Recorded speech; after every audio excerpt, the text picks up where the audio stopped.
Assalamualaikum warahmatullahi wabarakatuh. Pada kesempatan hari ini, saya Ahmad Hemli ingin mempresentasikan mata kuliah rekayasa perangkat lunak.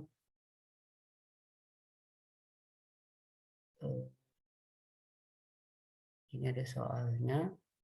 Lakukan analisis terhadap gambar di bawah ini. Sini kita lihat ada input, ada hardware, ada people, orang, ada software, ada data, ada prosedur, ada output. Kalau kita lihat di sini, pertama adalah input adalah suatu perintah ya. Perintah di sini kemudian dibantu oleh manusia ya, orang dalam ini bisa diinput oleh orang ini menggunakan perangkat komputer ya.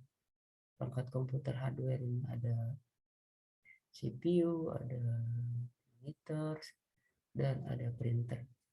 Dari samping itu juga dari perangkat ini komputer tidak berdiri sendiri, dia harus ada programnya. Jadi dengan software itu ada Windows atau Linux atau aplikasinya berupa SAP atau berupa web, program web dan sebagainya.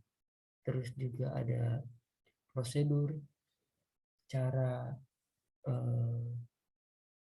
menyelesaikan masukan input yang tadi, dibuatkan prosedurnya seperti apa, flow-nya.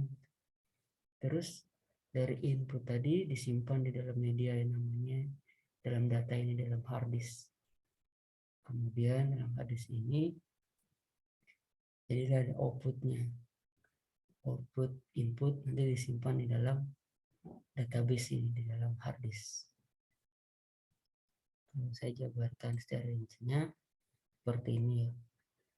Ada input, penerimaan perintah, itu manusia yang melakukan input ke dalam perangkat komputer.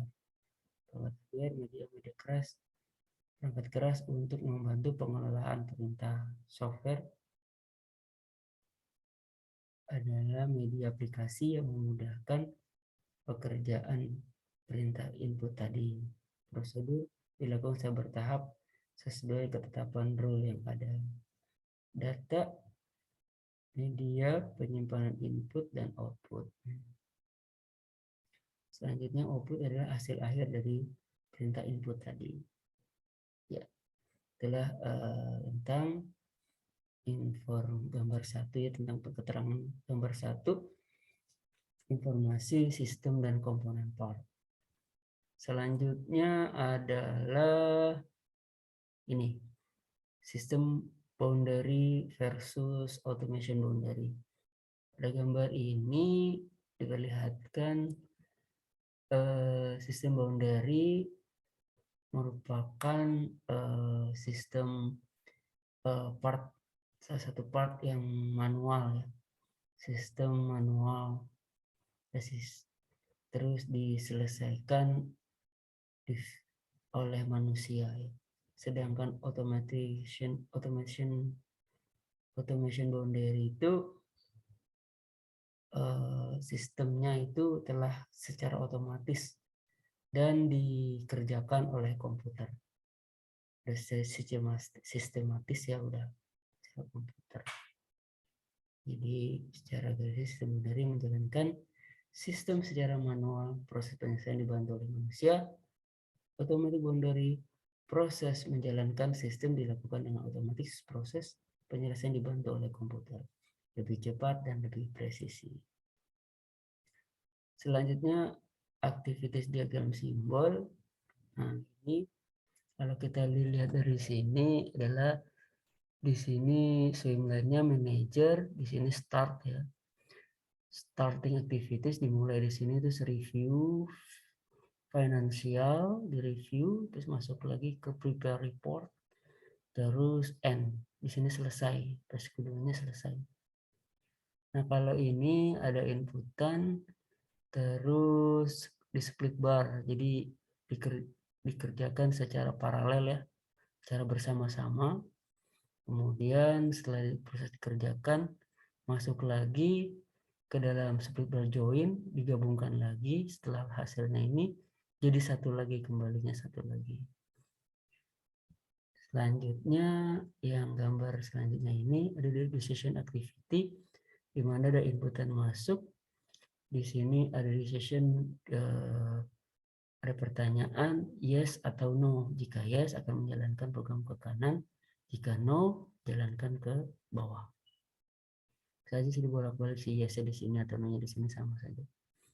Selanjutnya ada another way, di sini show decision. Jadi hampir mirip dengan yang sebelahnya, cuma di sini bukan yes atau no. Di sini ada inputan, terus bisa melakukan hal yang misalkan di sini A, misalkan melakukan hal A atau menjalankan perintah yang B. Nah, ini proses penjelasannya secara detailnya. Ini start, dimulai, preview finansial, terus prepare report, terus proses selesai. Ya, ini juga proses masuk ke dalam dua pekerjaan, input, terus pembagian proses atau pekerjaan menjadi dua pekerjaan berjalan secara paralel. Terus kembali lagi dihubungkan proses dari dua pekerjaan menjadi satu pekerjaan. Jadi proses pengambilan keputusan apakah dijaga setelah kemudian dilakukan proses selanjutnya.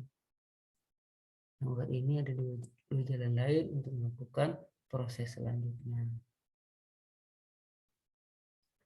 Nah, ini ada gambar activities diagram the model as workflow ya. Di sini ada table customer, salesperson, technical expert, dan sistem. Di sini dari customer start ya. Di sini request, ada satu request dari customer.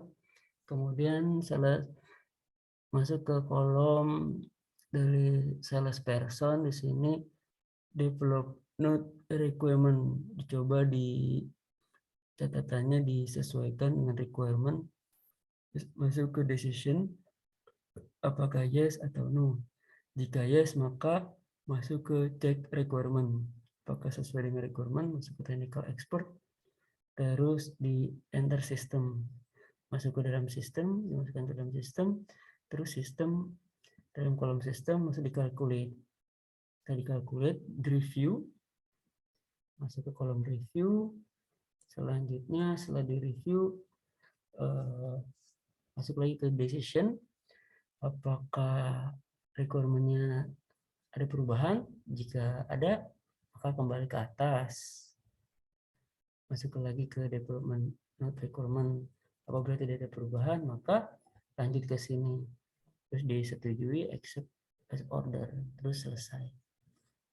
Namun tadi kita jawab yang developnya yang yes. Sekarang kalau kita jawabnya yes, request dari customer, terus masuk ke develop note requirement, nah terus misalkan decisionnya jawabannya no, maka masuk ke enter data system. Nah, kemudian dikalkulate kembali di sini, di review apakah sudah benar, ada perubahan enggak. Apabila tidak ada perubahan, langsung execute dan selesai. Jika tidak, maka kembali lagi ke awal. Ini secara ininya,